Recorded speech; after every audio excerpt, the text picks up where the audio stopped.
Now turn to section 1. You will hear a customer calling a travel agent to book a holiday. First, you will have some time to look at questions 1 to 7.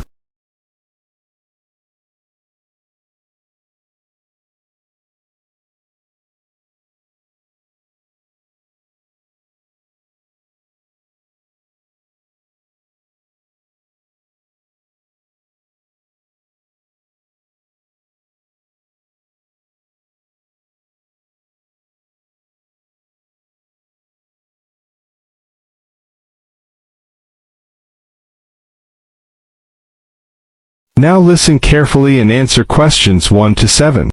Hello, Travelwide, can I help you? Oh yes, good morning. I'm looking for a hotel for a long weekend. Okay, first of all, where would you like to stay? I mean, are you looking for a peaceful weekend in the country, a busy city break, or a relaxing time at the beach? Well, I certainly want a quiet weekend. I work very hard, so I'd like to relax for a few days. Right, so it would be country or beach. Which would you prefer? The beach is very relaxing, but I think I'd rather go to the country this time. Okay, that's fine. Let me have a look at country hotels. Would you like to stay at a spa hotel where you could swim, read, eat healthy food and have relaxing treatments? Or would you prefer a family hotel on a farm? I must say I like the idea of a spa. Well, that's great. Now, let's just look at our spa hotels. You definitely don't want the beach. No, I'd like to go somewhere in the countryside, somewhere where I can go for walks. Okay, then it won't be the Ocean Waves Resort. Farmhouse Getaways is a family-run hotel in the country, but it's not a spa. How does Sparkling Springs sound? It's a luxury spa hotel in the countryside with an indoor heated pool and views over the fields and woods nearby. That sounds exactly what I'm looking for. Let's go for that. Excellent. Now, if I can take some details, I can make the booking for you. Could I have your full name, please? Yep, my name's William French. William French. And your address? Number 4, The Willows, Stanmarch, Norfolk, NE1 4SP. The Willows. Sorry, how do you spell that? WILLOWS. The Willows. Thank you. And can I have a contact number for you? Yes, my mobile's probably the best one. It's 07632 112254. 07632 112250. No, it's 07632 112254. Sorry, 54. And when would you like to go? On the weekend of the 15th of June. Fine. Checking in on the 15th of June. And when would you like to check out? I'd like to stay until the night of Monday the 18th of June, so I'd be leaving on Tuesday the 19th. Right. Check out on Tuesday the 19th of June. And how will you be paying? By credit card. How much will it be? Let me see. 4 nights at £90 per night is £360. Is that okay? It includes breakfast and dinner and a treatment a day. Yes, that sounds fine. I'm looking forward to it. Before you hear the rest of the conversation, you have some time to look at questions 8 to 10.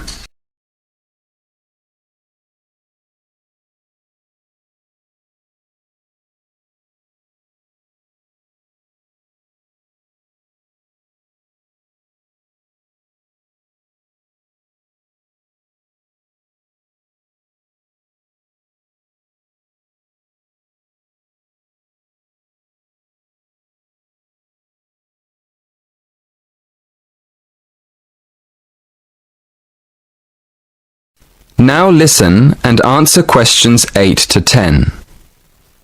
Would you like me to tell you how to get to the hotel once you're in the village? It's a bit difficult to find. Oh, yes please. I have maps on my mobile phone, but there isn't always a signal. Okay, well, coming into the village from the motorway, which is in the east, the first building you see on your right is the church. It's right opposite the garden centre. Okay, the church is on my right and the garden centre on my left. Yes. Just after that, you'll come to the railway crossing, and then you'll see the river on your left. After that on the right, you'll see the school. It's just before the bridge over the river. So the school's before the bridge? Yes, that's right. Now, just after the bridge, you'll see a turning on your left.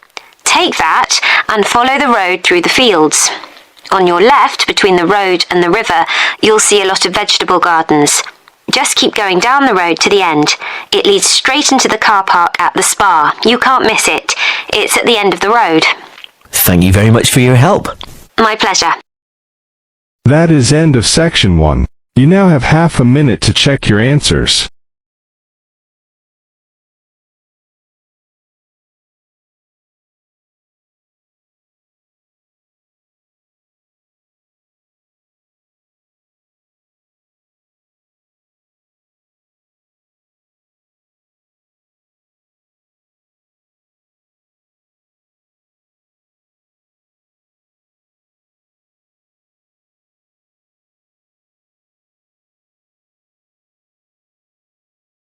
Now turn to Section 2. Section 2. You'll hear a guide talking to visitors about a tourist attraction. First, you have some time to look at questions 11 to 14.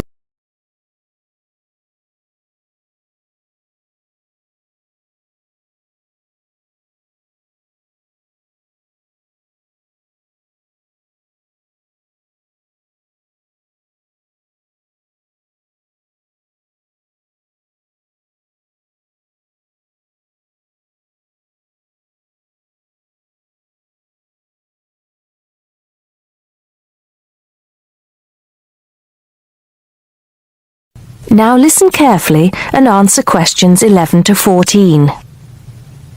Good morning, everybody. Welcome to the Roman Baths. My name's Amanda, and I'm your guide for today. Before we begin the tour, I'd like to point out that we have child carriers, free of charge of course, for those of you with young children, and I can see that there are 1 or 2 of you here this morning. It might make things a bit easier for you than using a pushchair. If you don't want to carry your coats and bags around with you, there is a cloakroom behind reception where they'll be quite safe. Also, should anyone want to use the bathroom, there's one here in the reception hall, opposite the ticket office, and another one by the shop where we end our tour, right by the exit. Having mentioned the shop, I should tell you that it's full of interesting things for you to remember your visit by. Posters, postcards, replicas of the Gorgon's head, the Haruspex stone, and the statues that you'll be seeing on your tour. There are also games, books and videos for children and other souvenirs. Our first stop will be the terrace, where you will get your first view of the baths. Now, the statues that line the terrace here are of Roman emperors, governors of Britain, and various military leaders. These aren't from Roman times either. In fact, they were sculpted in 1894, especially for the grand opening of the baths in 1897. But what you can see from here is only a fraction of the whole Roman bath site, which stretches below ground level under the surrounding streets and squares of the town. While we're here on the terrace, getting our first look at the baths, let me fill you in on a bit of the history. This site, with its hot springs, has long been seen as a sacred place, and the first people to build here were the Celts, and the shrine they built was dedicated to the goddess Sulis. Of course, back in those days they had no way of explaining how hot water came to be bubbling out of the ground, so they believed it to be the work of the gods. When the Romans came, they too built a temple here and dedicated it to their goddess, Minerva. Before you hear the rest of the talk, you have some time to look at questions 15 to 20.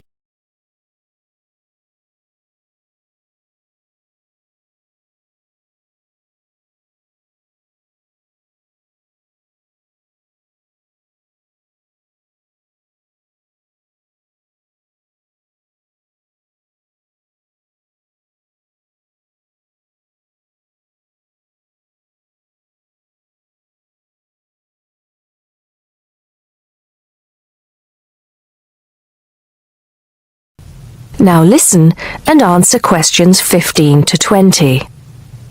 The bath you can see from here is called the Great Bath. Not very imaginative, I know, but it is the biggest. Impressive, isn't it? At one time it was housed in a huge vaulted hall 40 metres high, which for many people of the period must have been the largest building they'd ever seen in their lives. The bath itself is 1.6 metres deep, ideal for bathing, and has steps leading down to the water on all sides. The niches or alcoves you can see all around the bath would have had benches and possibly small tables for drinks and snacks. Not a bad way to spend your free time, relax, and tell yourself it's all good for your health. Let's move on to our next stop, the Sacred Spring. This is the heart of the site, where the hot water bubbles up from the ground at a temperature of 46 degrees centigrade. The water comes up from a depth of between roughly 2,500 and 4,500 metres, where geothermal energy raises the water temperature to between 64 degrees and 96 degrees. Over 1 million litres of this hot water rise up here every day, and as well as being hot, the water is rich in minerals, and it was thought it would cure various ailments and illnesses. In fact, people came here from all over the Roman Empire to try out its healing powers. Before we take a look at the changing rooms and saunas, which are known as the East Baths, and the plunge pools and heated rooms of the west part of the bathhouse, we'll pass through the site of the temple and the temple courtyard. Here we are. This temple is one of only 2 known classical Roman temples in Britain. The other is the Temple of Claudius at Colchester. This temple is said to date from the late 1st century AD, being built between 60 and 70 AD. But the original temple has been knocked about and added to over the centuries, and what you can see here are just bits of the original temple. Okay, shall we move on? That is the end of section 2. You now have half a minute to check your answers.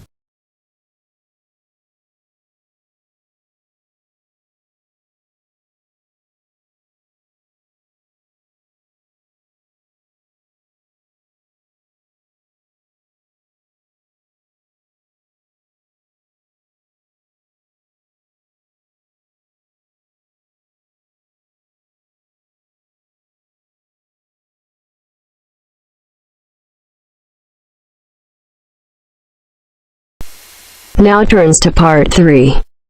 Part 3. You will now listen to a talk on bicycles. First, you have some time to look at questions 21 to 25.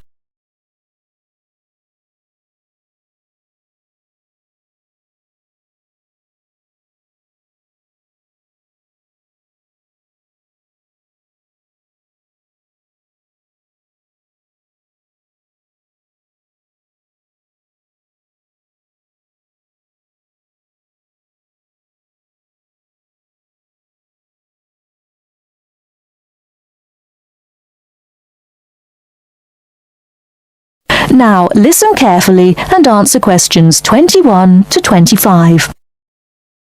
Today, we're going to talk about the latest bikes for professionals and novices. There's something to suit everyone from price to function. The Atlantis is a touring frame. It's also perfect for commuting and trail riding, and anything short of super fast road riding. The tubes are stout, to take touring loads and trail abuses. The tyre clearances are majestic, so you can fit tyres up to 2.35 inches. It's designed for cantilevers or V-brakes. If you have to limit yourself to just one bike and you want to be able to ride just about anywhere, this is the bike to be on. It is our most popular model for just that reason, and there isn't an unhappy Atlantis owner in the land. The Rambouillet, our all-around road bike, is available either as a frame with fork and headset for $1,400 or as a complete bike for $2,300. Compared to the Atlantis, it is a lighter frame, not intended for loaded touring or rough trail riding. As a road bike, it has side pull brakes. The Quick Beam is our version of the single-speed bike. We've done it a little better though. The crankset has a 42-34 combination, running an 18-toothed freewheel cog in the rear. And the rear hub is threaded opposite the drive side, so you can install a fixed cog of your own choice. In essence, you can have 4 speeds on the Quick Beam if you choose. The Quick Beam is available as a frame with fork and headset for $900, or as a complete bike for $1,300. This is a rugged, versatile bike that you can ride on the road as well as on rough trail. Before you hear the rest of the talk, you have some time to look at questions 26 to 30.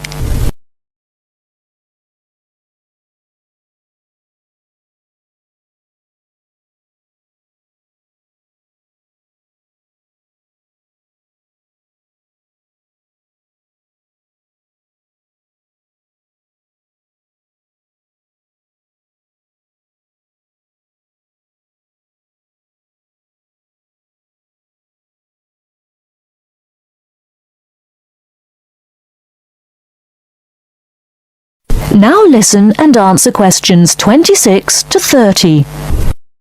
The Saluki is our roadish, light touring, randonneuring frame.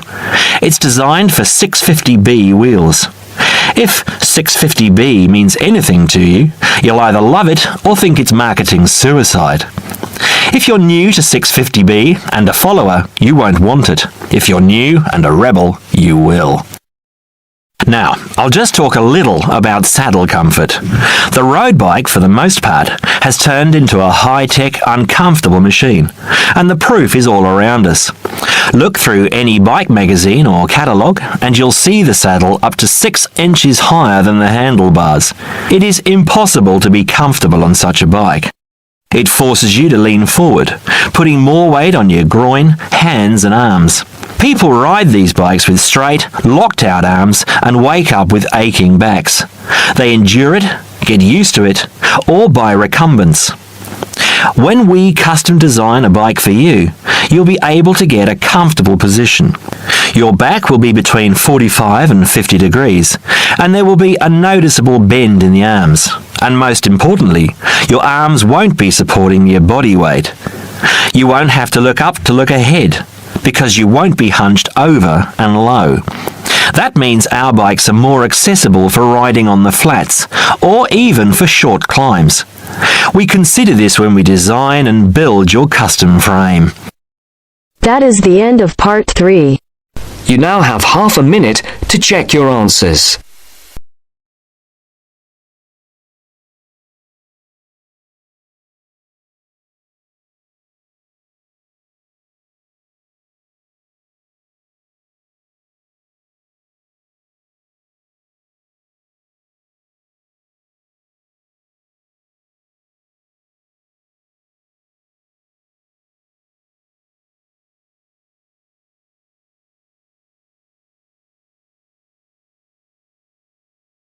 Now turn to section 4.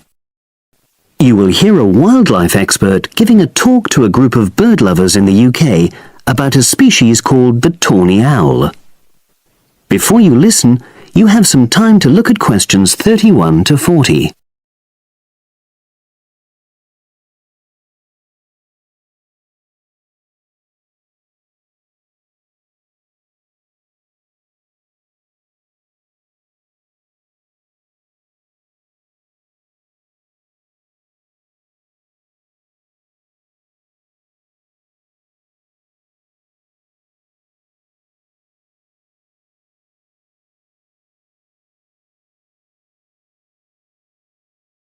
Now listen and answer questions 31 to 40.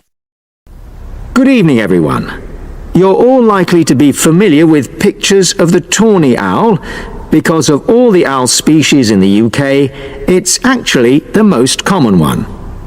But the chances are that you're more likely to have heard one than actually seen one, as it's also strongly nocturnal. This means that it normally ventures out at night. So, what kind of habitat does the tawny owl prefer? Well, a survey carried out in the 1980s confirmed that this owl is most likely to be found in woodland. If you look at a map of tawny owl distribution across Britain, you'll only see gaps in the treeless marshy areas of eastern England and in some of the more upland parts of northwest Scotland. However, you can sometimes find populations of tawny owls in urban areas too, either in parks or in large gardens. The tawny owl shows some obvious adaptations to its natural habitat. For example, both its wings and its tail are short, which helps it to maneuver through the trees. Also, the bird's plumage is a mixture of brown and grey, and this provides suitable camouflage for when the owl perches up against a tree trunk. Then there are its large eyes. The tawny owl's visual capacities are considerably better than those of humans, and although it can't see in complete darkness, it's sufficiently well equipped to be able to navigate its way around woodland on all but the most overcast nights. Another factor that contributes to the tawny owl's success as a hunter is its excellent memory of the layout of different areas. If you combine this ability with the owl's strongly territorial and sedentary nature, most populations of tawny owl are sit-and-wait predators, you realize that it has a good opportunity to predict where prey might be found. Finally, as well as having large eyes, the owl's sense of hearing is excellent, and this helps it to locate potential prey as it sits on its perch. Turning now to the tawny owl's diet. Woodland tawny owls feed mainly on mammals, especially small ones, such as wood mice and bank voles. But they'll also take things like frogs or bats, or even fish, if they happen to be available. In urbanized landscapes, the owls seem to prey more on birds, so there are some differences there. Let's just look briefly now at survival rates in the tawny owl. Young tawny owls face a difficult time once they leave home, and 2 out of every 3 are likely to die within their first year. So, with such high mortality levels, it's a good job that established breeding pairs can produce young over a number of seasons and maximize their chances of passing their genes on to the next generation of owls. I've already mentioned the sedentary nature of the tawny owl, but it's not just adult tawny owls that are sedentary in their habits. Young birds, dispersing away from where they were born, rarely move far. The average distance is just 4 kilometers. There also appears to be some reluctance to cross large bodies of water. The owl is absent from many of the islands around our shores, with only occasional sightings in Ireland and the Isle of Wight off the south coast of England. Right, well, now I'll show you some photographs that have been taken in 1 or 2 of the natural... That is the end of section 4. You now have half a minute to check your answers.